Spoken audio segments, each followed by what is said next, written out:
Parole de Dieu quotidienne. Que devrais-tu chercher maintenant? La question de savoir si tu es capable ou non de porter témoignage de l'œuvre de Dieu, si tu peux ou non devenir un témoignage et une manifestation de Dieu, et si tu es apte ou non à être utilisé par lui. Voilà les choses que tu devrais chercher. Quelle est l'importance de l'œuvre que Dieu a vraiment accomplie en toi? Qu'en as-tu vu? Qu'en as-tu touché? Dans quelle mesure en as-tu fait l'expérience et l'as-tu goûté? Que Dieu t'ait testé, qu'il t'ait traité ou qu'il t'ait discipliné, peu importe, ses actions et son œuvre ont été réalisées en toi. Toutefois, en tant que croyant en Dieu, en tant que quelqu'un qui est prêt à chercher à être rendu parfait par lui, es-tu capable de témoigner de l'œuvre de Dieu sur la base de ton expérience pratique?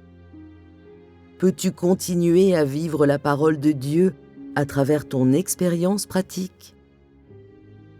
Peux-tu subvenir aux besoins des autres à travers ta propre expérience pratique et consacrer ta vie entière à porter témoignage de l'œuvre de Dieu? Pour témoigner de l'œuvre de Dieu, tu dois t'appuyer sur ton expérience, sur ta connaissance et sur le prix que tu as payé.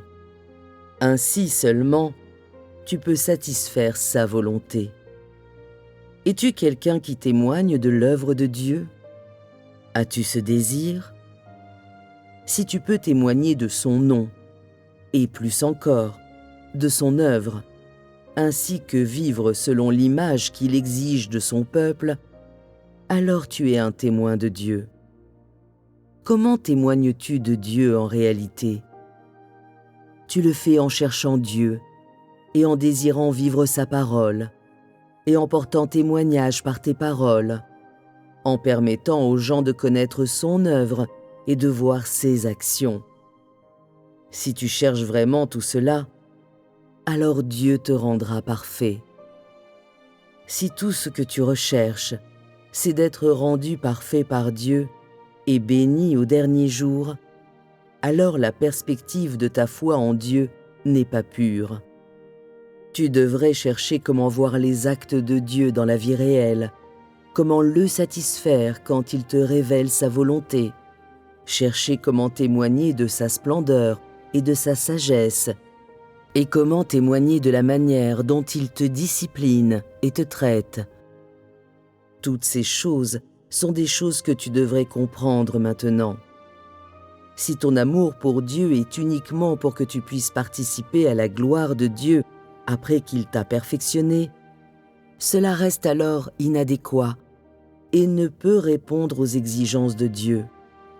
Tu dois être en mesure de témoigner de l'œuvre de Dieu, de satisfaire ses exigences et de vivre l'œuvre qu'il a accomplie sur les gens de manière concrète.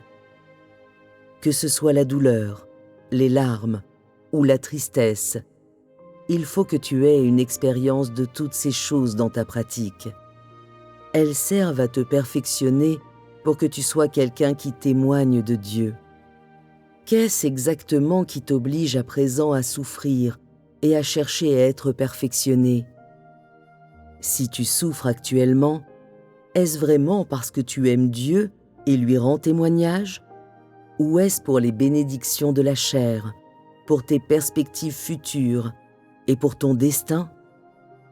Toutes tes intentions, toutes tes motivations et les objectifs que tu poursuis doivent être rectifiés et ne peuvent pas être guidés par ta propre volonté. Si une personne cherche à être perfectionnée pour recevoir des bénédictions et obtenir du pouvoir, alors qu'une autre personne recherche la perfection pour satisfaire Dieu, pour porter un témoignage concret de l'œuvre de Dieu, laquelle des deux quêtes choisirais-tu? Si tu choisissais la première, alors tu serais encore très loin des normes de Dieu. J'ai dit jadis que mes actions seraient dévoilées à travers tout l'univers et que je régnerai en roi de l'univers. D'autre part, ce qui vous a été confié est d'aller rendre témoignage de l'œuvre de Dieu, et non pas que vous deveniez des rois et apparaissiez devant tout l'univers. Que les actes de Dieu remplissent le cosmos et le firmament. Que tout le monde les voie et les reconnaisse. Ces paroles sont prononcées par rapport à Dieu lui-même, et ce que l'être humain doit faire, c'est de témoigner de Dieu. Que connais-tu de Dieu à présent? Dans quelle mesure peux-tu rendre témoignage à Dieu? Pourquoi Dieu perfectionne-t-il l'homme? Une fois que tu comprends la volonté de Dieu, comment dois-tu montrer de la considération envers sa volonté? Si tu es prêt à être perfectionné et à rendre témoignage de l'œuvre de Dieu à travers ce que tu vis, si tu as cette force motrice, alors rien n'est trop difficile. Ce dont les gens ont besoin maintenant, c'est la confiance.